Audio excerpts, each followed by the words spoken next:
친윤 정치검사들의 쿠데타적 항명이 참으로 가관입니다. 그들은 어쩌면 예나 지금이나 조금도 변하지 않습니까?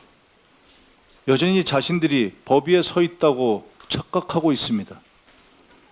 대장동 1심 재판에서 자신들의 민낯이 그렇게 처참하게 드러났는데도 무엇이 그렇게 당당합니까? 조작에 가까운 정치 기소를 해놓고 허술한 논리와 증거가 법정에서 철저하게 무너졌는데도 부끄러운지도 모릅니다. 검찰이 기계적 항소권의 남용을 자제한 것은 당연한 거 아닙니까? 이들의 항명은 강백신 검사를 주축으로 하는 한 줌도 안 되는 정치 검사들이 국민과 민주주의에 대한 도전입니다. 그들이 하는 행태가 공무원의 정치 중립 위반이라는 거 알고는 계시죠? 의견을 개진하려면 내부에서 우선 거론하고 조율하는 것이 당연한 것입니다. 자신들이 입맛에 맞거나 강압적인 정부에는 한 소리도 못하는 자들이 마치 뭐라도 된 듯 나대고 있습니다. 그러한 행태가 바로 당신들이 정치 검찰이라는 것을 반증하는 것입니다. 민주당은 이 사안을 결코 가볍게 보지 않습니다. 정치 검찰의 항명과 조작 기소 의혹을 반드시 진상 규명할 겁니다. 이재명 정부의 민주당은 당신들이 이전에 생각했던 과거의 민주당과 다르다는 것을 이번에 보여드립니다. 국정조사, 청문회, 특검 등 가능한 모든 수단을 동원해서 당신들이 어떤 행위를 했는지 밝혀보겠습니다. 강백신 검사 등은 내부 의사결정 과정을 시간대별로 공개하며 자신의 항명을 마치 정의로운 소신인 양 포장하고 있습니다. 기가 막힙니다. 좋습니다. 강백신 검사 방식대로 한번 이번에 국정조사, 청문회, 특검 등에서 그 방식 그대로 한번 적용해 보고자 제안합니다.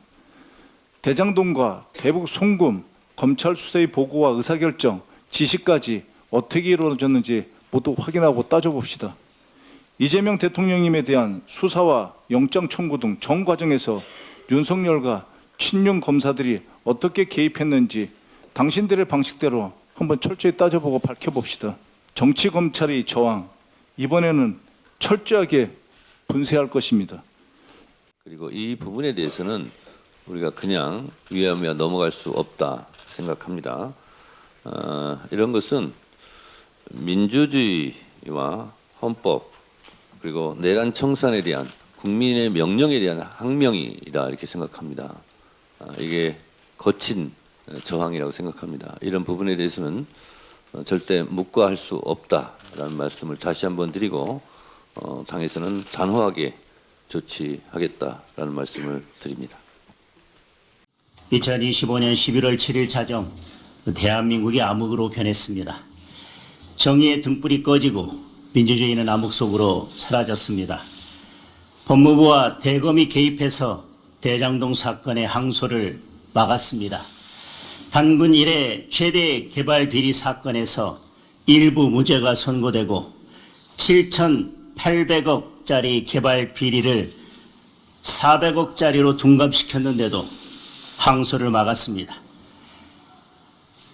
이재명이라는 종착역으로 가는 대장동 길을 막은 것입니다.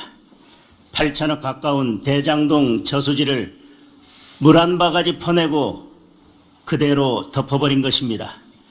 입막음용으로 대장동 일당 호주머니에 7,400억을 꽂아준 것입니다. 7,400억짜리 항소 포기입니다. 이재명만이 할 수 있는 일입니다. 단군 이래 최악의 수사 외압이자 재판 외압입니다. 명백한 직권남용이자 탄핵 사유입니다.